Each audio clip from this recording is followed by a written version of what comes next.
Hi hello सर्वांना श्री स्वामी समर्थ. आपल्या एक भक्त स्वामींची या यूट्यूब चॅनलवर आपले मनापासून स्वागत आहे.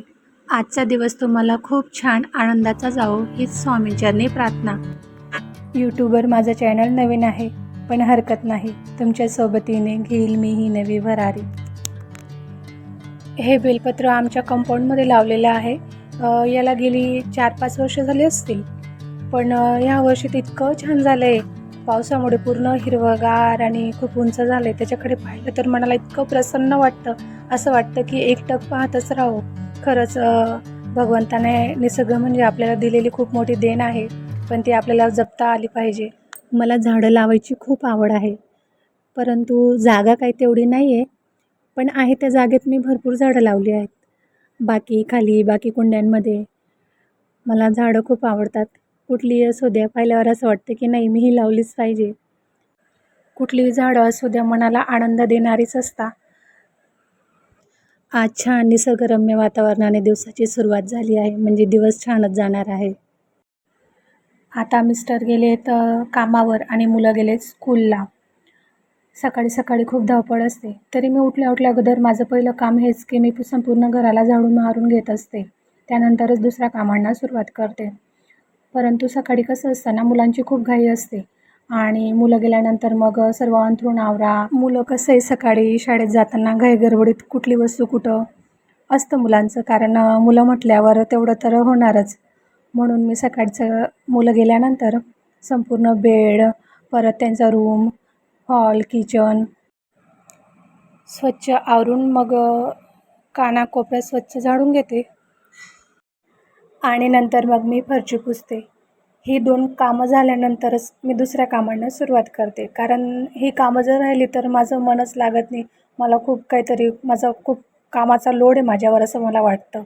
म्हणून मी झाडल्यानंतर, पुसल्यानंतर मग देवपूजेला, तुळशीपूजेला, बाहेरील रांगोळी काढणं या कामांना सुरुवात करते.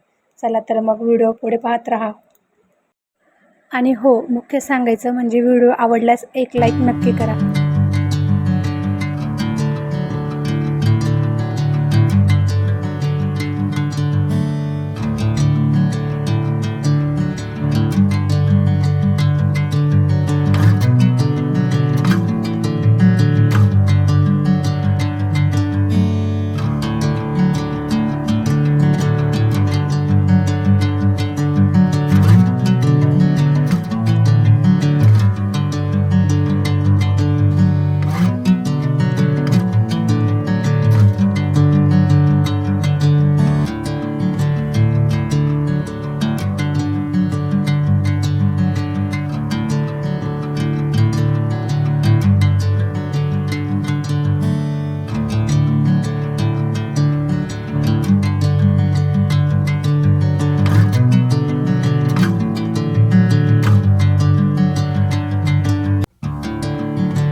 आमच्याकडे 4 दिवसांनी पाणी येतं नगरपालिकेचं, म्हणून वरती आहे सिंटेक्स, पण तरी खाली वापरण्यासाठी थोडंफार भरून ठेवावं लागत असतं.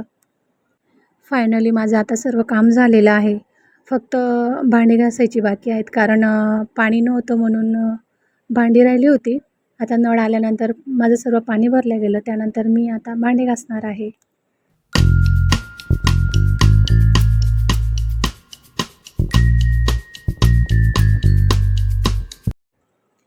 भांडीही झाली स्वच्छ धुवून.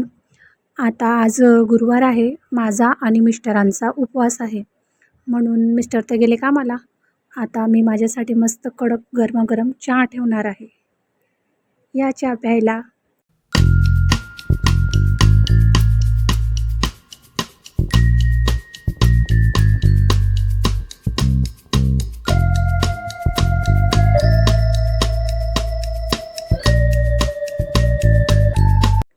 बाहेर पावसाचं वातावरण असलं, छान थंडी हवा असली की मग असं गरमागरम कडक चहा प्यायला खूप छान वाटतं.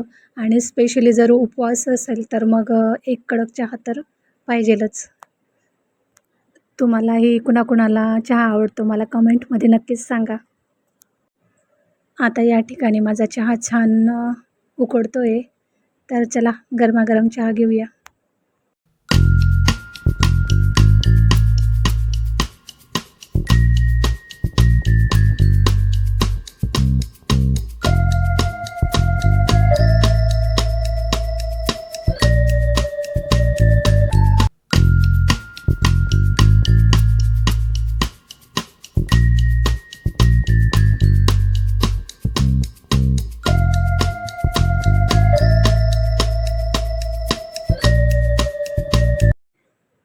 आता फायनली सर्व कामं आवरून झाली, पाणीही भरून झालं आहे, छान चहाही पिऊन झाला आहे आणि आता टाईम आहे तो स्वयंपाकाचा.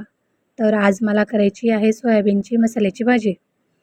आता मुलं येतील, मिस्टरही कामावरून येतील, तर मी पटकन जेवण बनवते, मसाल्याची सोयाबीनची भाजी. चला रेसिपी थोडीफार शेअर करते. भाजी कुठलीही असू द्या, ज्याची त्याची बनवायची पद्धती वेगवेगळी असते. माझ्याकडे मी अशी बनवत असते कारण आमच्या घरात अशीच आवडते. आता मी 3 मिडियम आकाराचे कांदे घेऊन त्यांना कापून घेतले असं उभं आणि आता छान तव्यावर त्यांना थोडा लालसर कलर येईपर्यंत भाजून घेते. तर हे पहा छान भाजले गेले आहेत कांदे. आता मी कांदे काढून ह्याच तव्यावर मी लसूणची चटणी ही खूप जास्त प्रमाणात करून ठेवत असते, म्हणून मी थोडाच लसूण घेतला आणि खूप सारी हिरवी कोथिंबीर घेतली आणि मिक्सरमध्ये छान वाटण करून घेतलं. भाजी करत असताना मला असं वाटलं की व्हिडिओ चालू आहे, पण तो नेमकं बंद होता. ते माझ्या नंतर लक्षात आलं. आता फायनली ही भाजी झाली आहे. तर तुम्ही पाहू शकता किती छान भाजी झाली. या सोयाबीनच्या वड्या माझ्या मुलांना खूप आवडतात, म्हणून हे मी ह्या थोड्या जास्त प्रमाणात घेतल्या आहेत. तर पहा किती छान भाजी दिसते ना, खायलाही खूप टेस्टी झाली होती.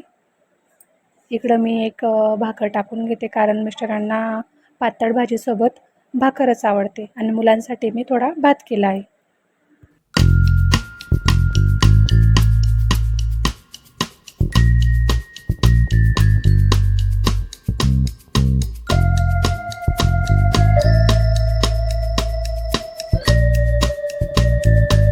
इकडं माझा स्वयंपाकही पूर्ण होत आला होता आणि आता माझं सर्व काम फायनली झालेलं आहे.